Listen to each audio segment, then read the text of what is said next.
Assalamualaikum warahmatullahi wabarakatuh. Tepangkeun wasta abdi Nur Nadia Mutiasari ti kelas 10 IPS 1. Abdi di dieu bari ngawancara teteh abdi kanu tugas basa Sunda dampak COVID-19 ka sakolah. Kumaha pengaruh pendidikan ku sabab COVID-19? Kusabab aya COVID-19, sadayana pendidikan dilakukan secara online. Pami sakola online teh efektif atau henteu?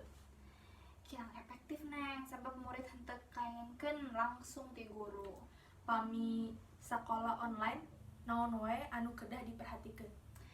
Anu tangtosna sadayana protokol kesehatan kedah dilaksanakeun sareng guru kedah divaksinasi oge. Oh, upami misalna aya anu ngalanggar naon wae nu kedah dilakukeun? Kedah dipieling sareng dipaksa pikeun nurutkeun protokol kesehatan.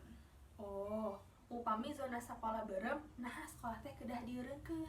Nya kudu atuh neng, kudu dieureunkeun kusabab bahaya ka murid sareng guru jeung keluarga oge. Bener Bu, hatur nuhun teh. Parantos nyungkeun waktos kanggo ngawancara. Sami-sami neng. Assalamualaikum warahmatullahi wabarakatuh.